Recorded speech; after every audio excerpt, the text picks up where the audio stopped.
What's going on, everybody? Welcome back to the Swingman Podcast. It's podcast number 152. As ever, I'm your host, George St. Ledger, joined as I am all the time by Louis Halpin and Lewis Howard. Chaps, the NBA playoffs are well and truly underway. We're sort of in that sort of game 2, game 3 era of the conference semi-finals at point of recording. How have you made the NBA play? Like, how have you made? That doesn't really make sense, does it? What have you made? Yeah, there we go. What have you made of the NBA playoffs so far? And also, as we always do around here, it doesn't matter that it's a postseason. How are you doing? Yeah, not doing too bad. Man United have just won 4-1. They haven't bottled something this season, so that's moving in the right direction at least. And in terms of the playoffs, I think we've had a couple banger series really in the first round, especially looking at the Nuggets and the Warriors-Rockets game as well. There were a couple good bangers, and now we've had some big upsets in a couple of the first few games of this round. So I'm sure we'll get into that. But yeah, I think it's been really good playoffs so far. Yeah, I must admit, I'm still. I was traveling for the last couple of weeks. Still a bit jet lagged, I have to say. But they don't care much about sports and where I was. It seems in Vietnam, much less American sports, as you can imagine. So I didn't get a full view on a lot of these games, but there were some better timings actually than what we'd get in the usual UK. I was getting sort of like 9 a.m. games, which was quite fun, seeing a bit of those. And yeah, I think some people were saying the first rounds were, there was a couple upsets which were quite nice, but a little bit disappointing in terms of the fact that we didn't have a very long series, bar, we were talking about the Clips and Nuggets, and obviously the Warriors and Rockets were the notable ones in that regard. But I still think there were interesting ones. Obviously, the Timberwolves Lakers was one I think we all wasn't expecting. We picked the Lakers to go to the NBA Finals in our predictions, which was sorely mistaken, unfortunately. Yeah. And that was something I didn't expect. And I think these couple of games that we've had for the second round anyway have also been pretty major upsets in terms of also just like away teams winning as well. There just doesn't seem to be like a home court advantage at the moment. So I think it's been really interesting. I'm still not entirely sure if there's like a clear-cut candidate for people. There's one in my mind, but I feel like people here would have different opinions. So I like that, really. I like that we still don't have like a solid runaway favourite, to be honest, unless you think the Thunder are that. That's fair enough. But yeah, it's been interesting, definitely. Yeah, I don't really want to go and arc on back to some of the old first round stuff, but the Thunder just was no joke for the Grizzlies. The Lakers have been a disappointment, I'd say, in the way that they went out. But and again, we all knew that the Lakers, even though we kind of had them going to the conference finals, which then seems really bad that they go out first round. We all knew that they still needed that extra piece, that big that they didn't get with Mark Williams and so on and so forth. And the Lakers will dominate the off-season sort of chat anyway, so I don't want to spend too much time on them. And then, Celtics Magic, no doubt. Pistons put up a decent fight against New York, I think, as well. They showed some decent credibility for making it into the postseason for the first time in so long. And then the Bucks being a bit of a disappointment, but obviously with Dame sitting out, it was always going to be a little bit tough there. But I think, I was going to say, the major crossroads teams for me there more than anything. I feel like, I don't know if you two agree, I feel like Giannis is probably going in this offseason, considering just the way he sort of came out of that game and just the point and position that the Bucks are at after a couple of years of mismanagement. I think that's probably a fairly big talking point, but one I think we can get into over the off season.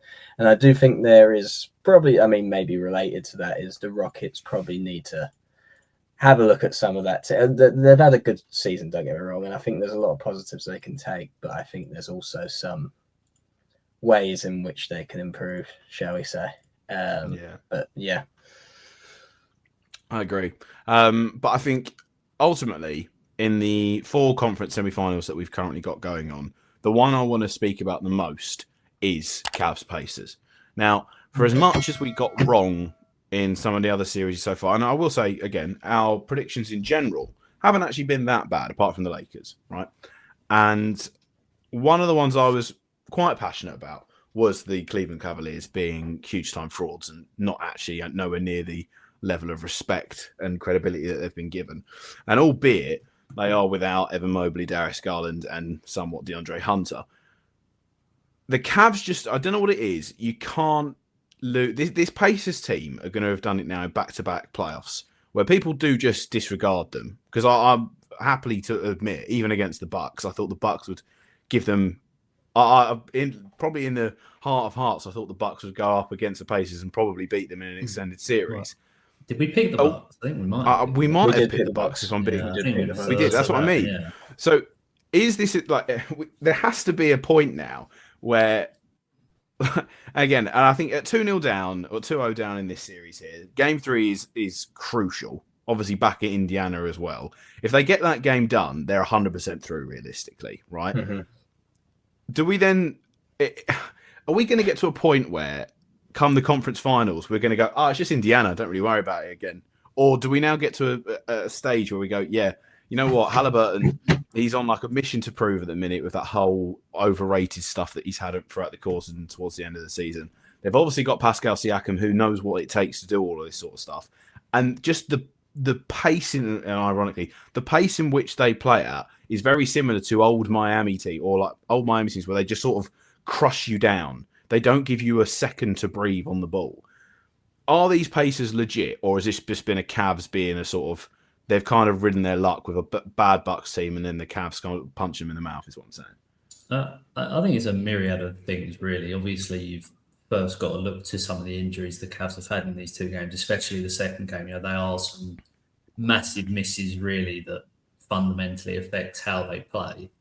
But I also think you do have to give the Pacers their credit, not only for the wins over the Cavs, but for the last series as well, because we have seen and we have evidence before these playoffs of the fact that they can be a supercharged offense when performing at their best. And if they are able to keep up that level, and the defense from the other team, you look at the Cavs missing Mobley maybe as a huge part of this.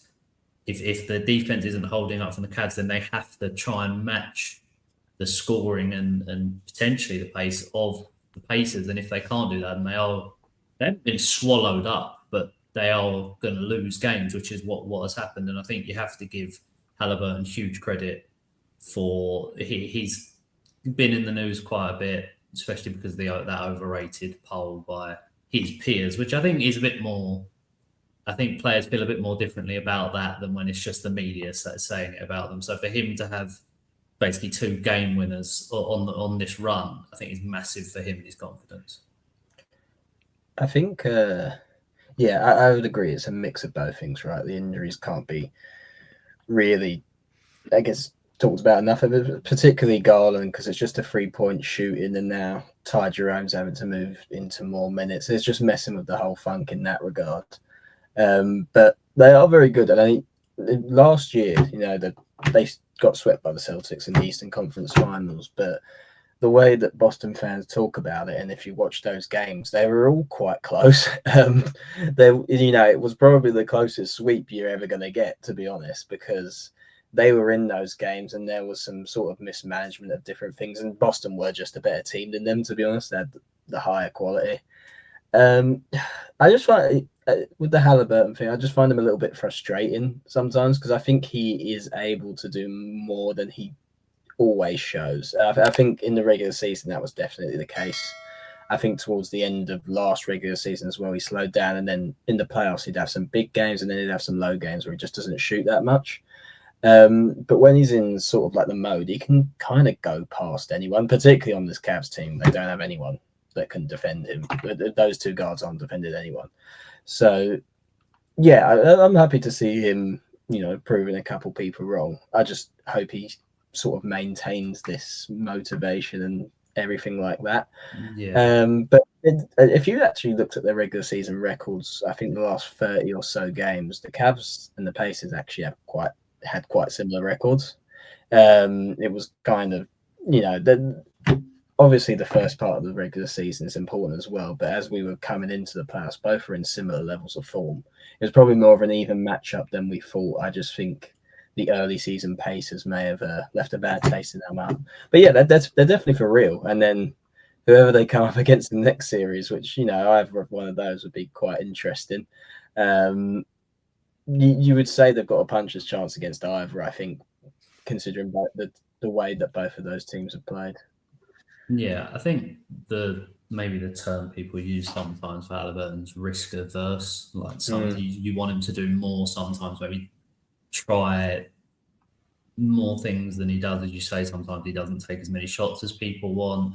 I know, you know, something that is pretty incredible that he has is those games where he has such a high assist total and like basically no turnovers in a few games. And some people say, oh, that's because he makes the safe pass or he doesn't take risks. And I think one thing that will come with, whether you believe that or not, one thing that will come with what's happening in the playoffs at the moment is he will have the confidence to take more responsibility with those types of things.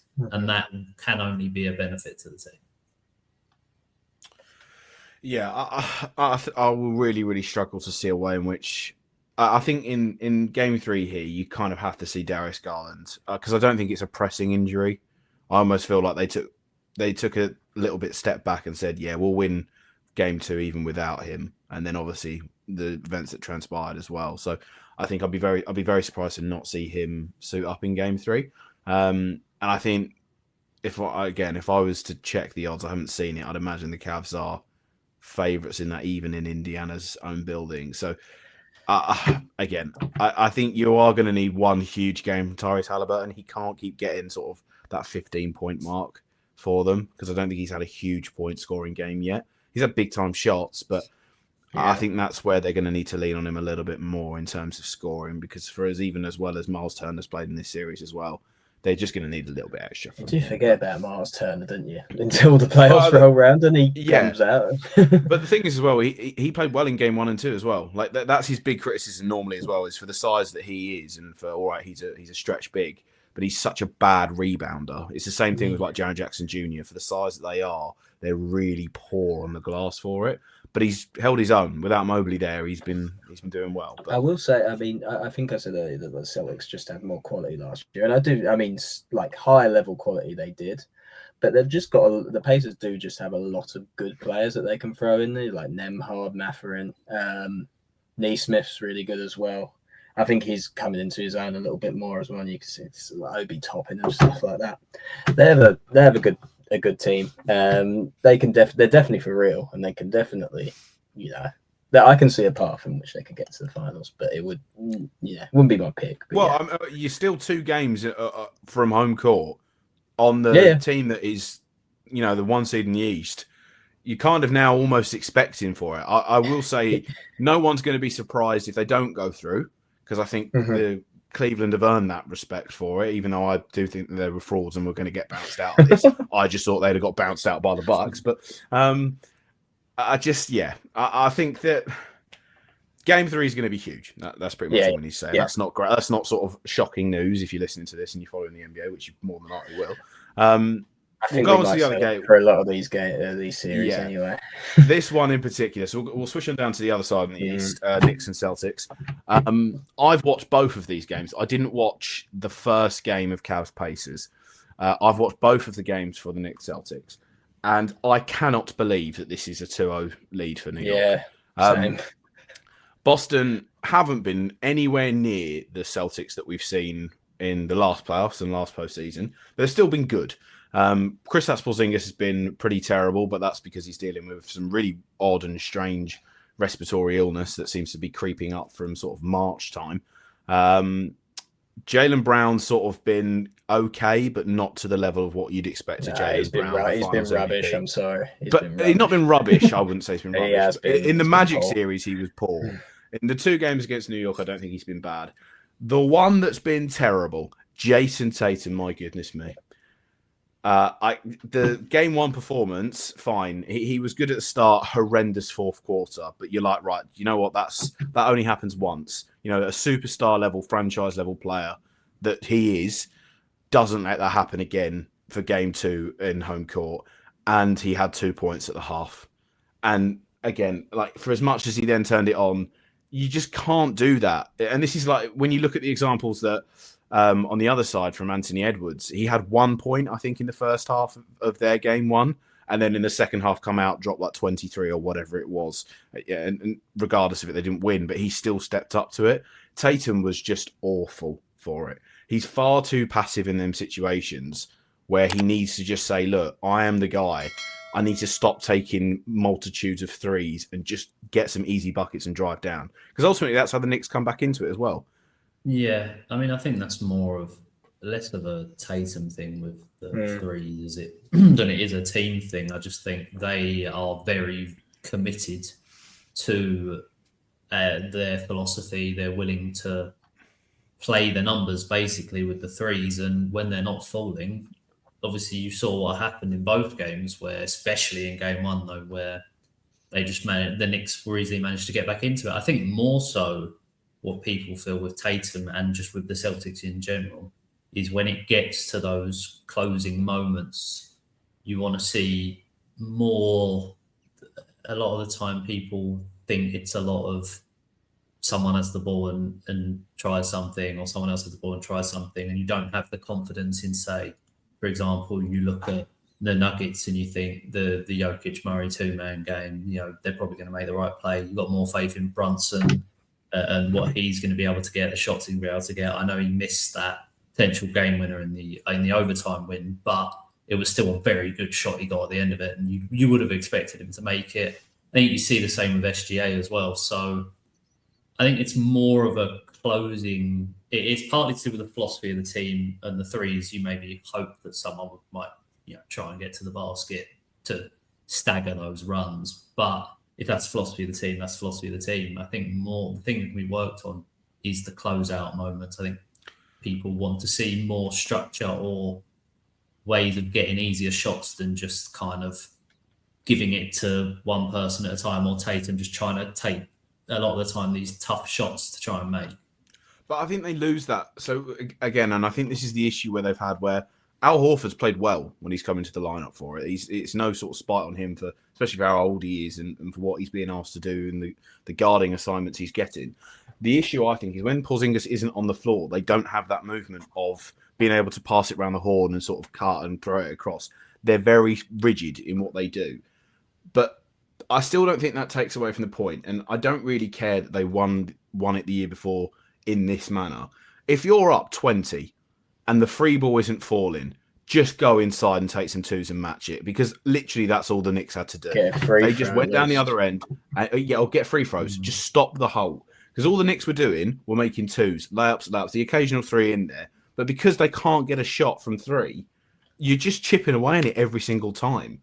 And that's where it's like, it's the same thing of not going against your beliefs, but just kind of changing it up a little bit when it isn't falling.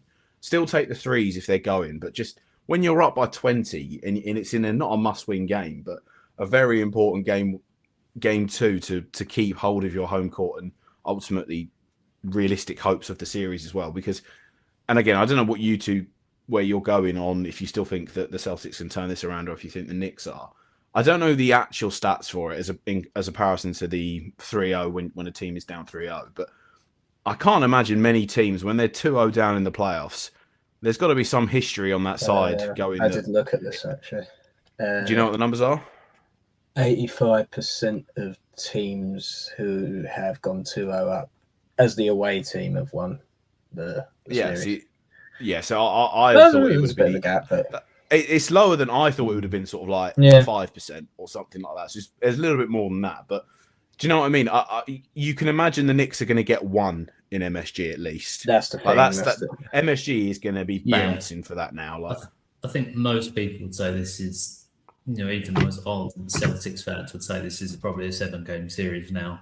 The one caveat that maybe you could throw Boston's way is that they're actually, I don't know if this stayed the entire season. I think it did, that they won more games on the road than they did at home, or at least they've got a better winning record away than at home this year. So there's that. So that might not faze them, but MSG will be absolutely bouncing. So where would you? I mean, again, where would you go with these two series right now? I think if you had to ask me, just from looking at how they're going to be playing, if Towns can play anything like, and again, this is a big if he plays anything like he did in Game 2, New York have won that series for me. And as much as I can't believe it, I do think the Pacers are going to beat the Cavs. So we're going to get a Knicks, in my head, it's going to be a Knicks Indiana finals, which is just a car crash. But the thing with me is, if the Celtics shoot normally or their average for the season, then they're probably 2-0 up. Like, I'm not trying to take away from the Knicks. Obviously, they are 100%. They are. So the thing with the Celtics for me is I can't count them out because I do think they can rattle off games against anyone, basically. So obviously it's a massive hole down, but I wouldn't be completely out on the Celtics. But obviously this next game is about as close to a must-win as you'll get from not actually being a must-win. Just before you answer, Louis, then, so just come off the fence. Who would you have out of the Knicks and the Celtics going through at this point? Well, honestly, gun to my head, I'd probably still pick the Celtics if I was. Wow. Okay. Yeah. I think after game 1, I felt like a bit of a fluke game because I thought they got a lot of the shots they want. They just didn't fall. The second one is egregious decision making on a lot of counts. I think I agree with Lewis. I think if you gun to my head, I'd still say the Celtics, but I do think it's going to be quite close. The thing that's giving me pause for concern, like in this series and in future series, is like Porzingis was really the difference maker. The last playoffs round, because I think what you've said, I think quite eloquently put about Brown and Tatum and how the ball kind of sticks and they just try their own thing sometimes in late game offense. That's been a problem like ever since those two have played together, to be honest. But it only got solved last year when they added that other offensive piece, and obviously Porzingis was great on defense as well, but he is just nowhere near good enough at the minute. And I think Jaylen Brown's also not quite fit. Would be my guess because I just don't think he's playing very well. Tatum, there's no defending that, but I just don't consider him on the level I think that you guys are criticizing him at. If you get what I mean, I just don't feel that way about him. So maybe I'm not as annoyed, but yeah. I mean, maybe not. It is some people might not consider him on like Jokic's level or Giannis or even SGA maybe, but I would say I think a fair comparison would be to Jalen Brunson at least. And as I said, in those closeout moments, you do favour Brunson more than Tatum to get you a bucket, basically. Yeah, but Tatum does other things. If you, I see what you mean. Yeah. So it's like I guess that's a fair comparable level, but I wouldn't put him as like top 5. I've heard people say top 5 because he had a really good regular season, Tatum, because of the team success as well. Yeah, I think it's just I agree. There's something about him. He doesn't quite assert himself sometimes. I think it's more decision making actually than asserting himself because I do think he's got confidence. I just think sometimes it makes the wrong calls. But he has to pull out here. He has to. This is what stuff is made of. You got to slay your. I'm not going to say biggest rivals, but the Knicks are a pretty big rival here. There's not been many playoff series between these two that are really like good and iconic. I hope this goes on for a long time, so I hope they win the next game. And I think, if you were asking me the other side, I think the Pacers are going to beat the Cavs. I've got a feeling on that one, and I think the Celtics beat the Knicks. That would be my pick, but it's just a gut feeling at this stage, to be honest. Yeah, I almost actually, for the sake of it, because I do think the Pacers are going to win, I do want the Knicks to win that as well, because I think the Celtics will just dismantle the Pacers. But then again, this is me thinking that the Pacers are just the Pacers. So, yeah. I mean, the thing I would say when I spoke before about the best version of the Pacers being that supercharged offense, if you were going to pick a team in the East that could slow that down, which would then mean, you'd probably favour them. If you slow down the Pacers offense, then basically you're kind of stopping the Pacers full stop, I think, or taking a large part of the Pacers away. And the Celtics are definitely built to do that. So.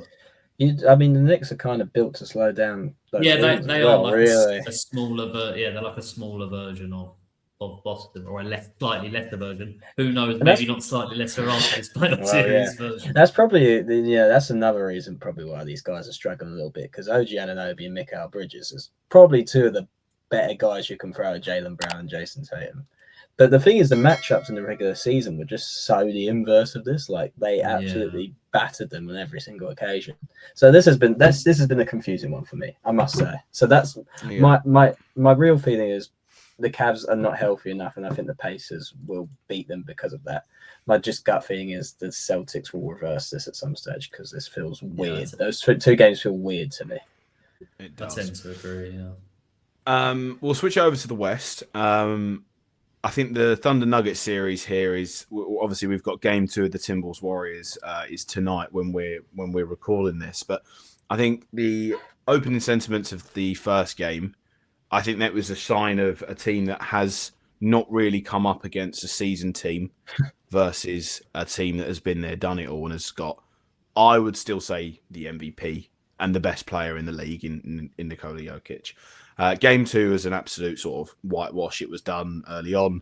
Jokic, I think I'm pretty confident Jokic fouls out on purpose in the third quarter if I sort of look at it. But he's been bad at picking up stupid fouls in the playoffs so far. We'll say that Jokic, which isn't to be normally honest, in his bag. They were so far down. He's probably getting sat for most of the fourth anyway. Well, that's what I mean. I think he's done it on purpose, almost as a I do think throwaway. that there has been a few instances where he's got some offensive fouls because of smaller guys switching onto him. And I think that was one thing people praised him for in the first game when he had those 5 fouls, because Caruso ended up being switched onto him a couple of times, and he was very careful about how he backed him down and got to the spot he wanted.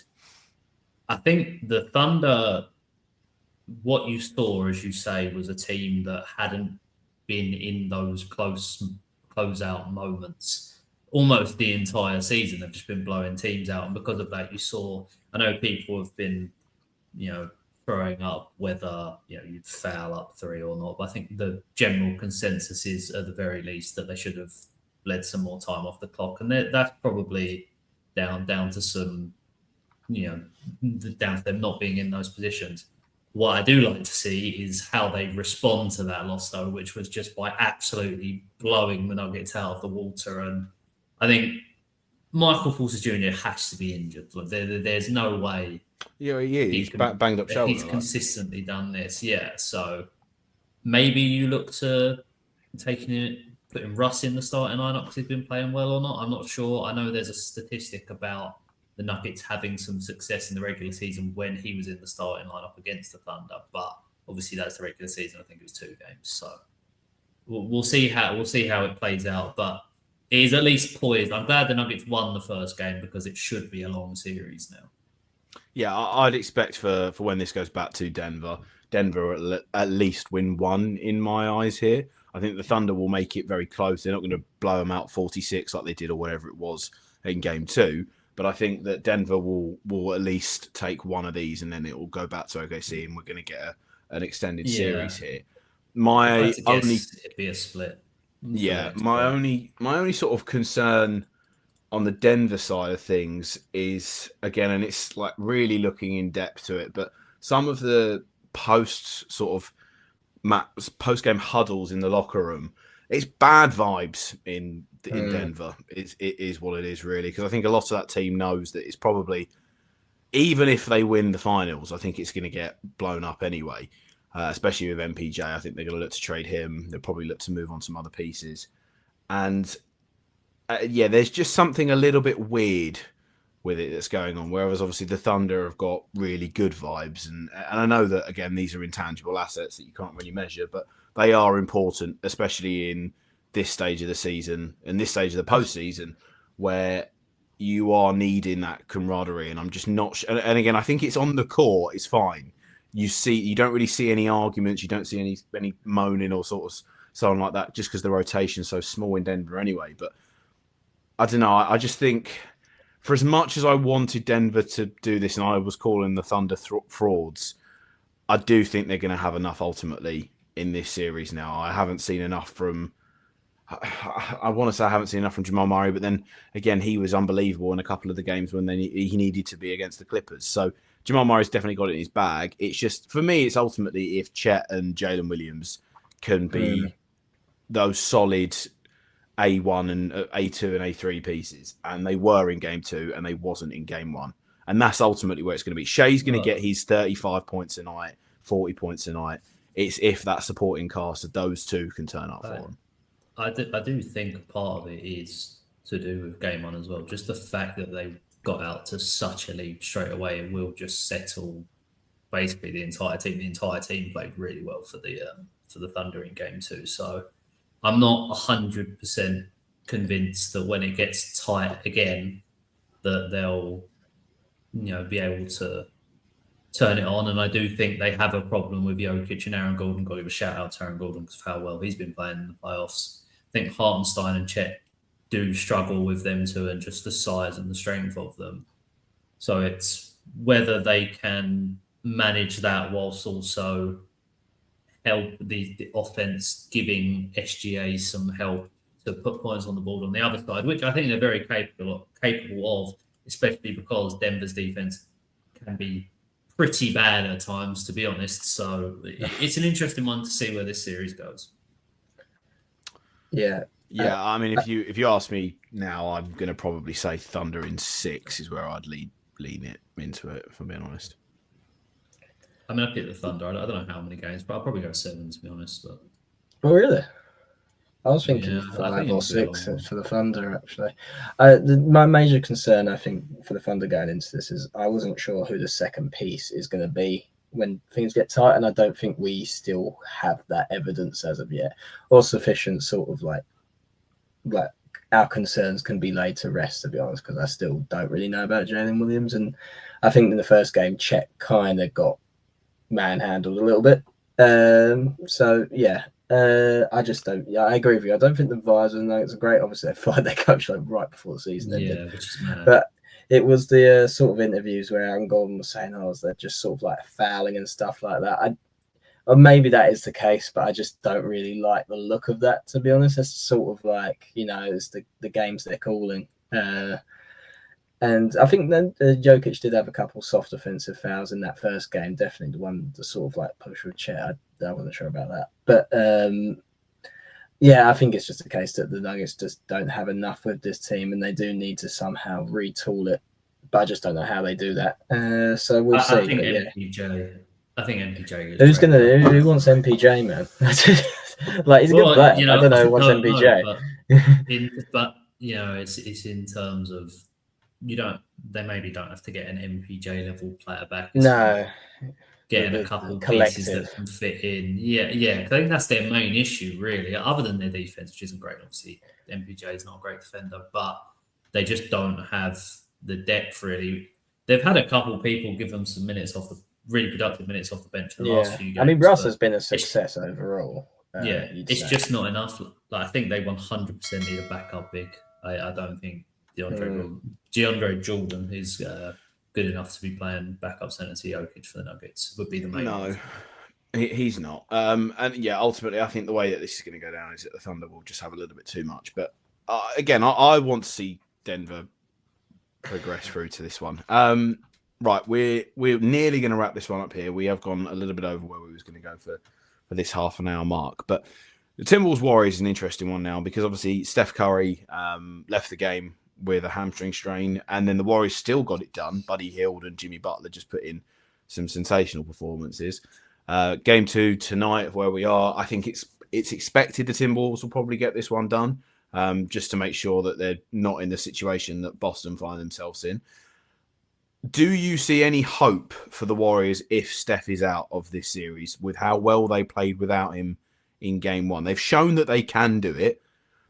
Do you see any way realistically where they can do it over the course of the series without him? Because I think they're saying he's out for at least a week. It's a grade 1 hamstring strain, which I think is grade 1's the lower end, right? It's not like 1 is the easy one. Yeah. So again, there's a possibility in which Steph could be back for like a Game 5 and then onwards 5, 6, and 7 if needed is where I think the maths works on that one. But I think the thing is with those types of injuries, if you come back too quickly or in the wrong way, just re-aggravates it and you're out again. So especially with, he's getting on a bit. You probably don't want to really risk that too much, but they might have to. I think the course would be that one, like in game one, the Timberwolves are putrid offensively, and the Warriors, who have been very good defensively, in the previous series and obviously the first game, last one, they continue that because I think that's kind of where their strengths lie with Jimmy Butler and Draymond Green, obviously.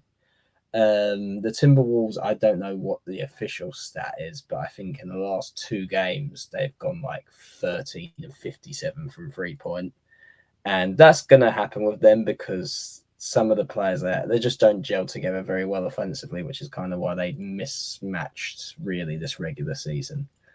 It's mad they won that last game in Los Angeles, by the way, missing that many 3-point shots, but that's a conversation for another day. So there is a way, because I think Jimmy Butler is probably good enough to step into a little bit of the void, but it just would require other people to step up a little bit more.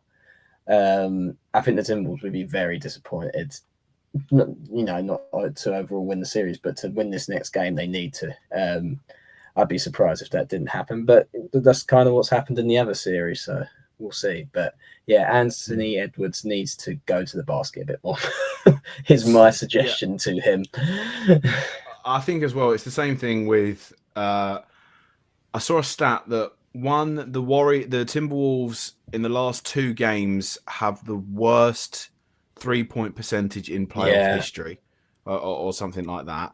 And secondly, that the Warriors defensively have got the best plus minus from shots from behind the arc and the worst plus minus from shots inside the paint, which makes a lot of sense when you think about the way in which they play in general and the bit and the size that they've got. I don't think the Timberwolves will necessarily change the way that they're playing, though, as I do think it's a similar thing to Boston, where the shots will end up going down. Anthony Edwards has been a volume 3-point shooter this season more than any other season he sort of has. He's taken sort of 12 or whatever, or 13 in the regular season, I think, something like that. So I think they'll keep doing that, but I don't think they're going to get to the stage. I think Chris Finch will change.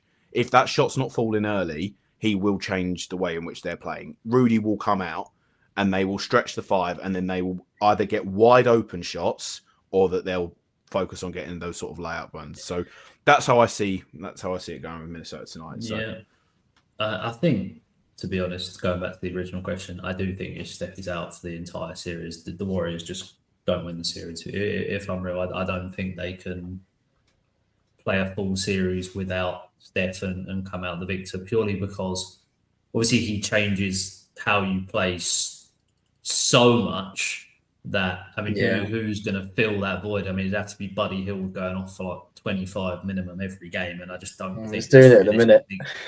I don't think realistically that's going to happen over the full series. So I do think if they can get back and it's, I don't know, maybe like 3-2 to the Timberwolves or something, and Steph can come back, then obviously, they'll probably be fancying their chances and people would give them a chance. But if Steph's not back, I think the Timberwolves win. And it's weird because it's almost similar to the Lakers series, and that we didn't expect the Timberwolves to be able to take advantage of the mismatch in the size with Rudy. And obviously in that last game, he did. But then you come back to the Warriors in game 1, and not only are the shots not falling for them, but also you don't see that size difference being taken advantage of. So it'll be interesting to see how that develops. But for me, no matter those issues, if Steph isn't back at some point, I just don't think the Warriors are going to win. It's the gravity Steph brings as well, isn't it? Right. So the whole spacing just changes when he's not there, and all the stuff that he runs with Draymond. I don't want to underplay that. I think the only way they can go through really is they've got to just lock in on defense and hope Jimmy Butler can kind of get you over the line with a couple Buddy Hills, basically, would be the only course of action for them. But general soreness out in Minnesota for once, Jimmy Butler. That's nice to see. It's been about 16 years since he's played there. So a good first game for him. Yeah. Again, I probably agree with you, Lewis, in the sense of that if Steph's out for this series, I think ultimately the Warriors they're a good team with Jimmy Butler in there, but they're not on that caliber when obviously you're missing the best player in the series. I would still say is Steph. Yeah. So And That's been an then interesting debate, actually. We've seen people been trying to say, is it Anthony Edwards or Steph? And I'm like, it's definitely still it's Steph. It is still Steph. There's too many off games for Anthony Edwards, really, sometimes. Yeah, he's still at that level of just a little bit inconsistency. He's still very he's not. Oh yeah. He's not at the inconsistent levels of other players and other stars around this league, but he still has a game where you're like, oh, he's just scored 15 points. All right, okay. In the sense that then you'd have a Timberwolves and let's say a Thunder conference finals in the West, where would we be leaning right now from what we've seen? Yeah, I can't see Thunder. Yeah, definitely.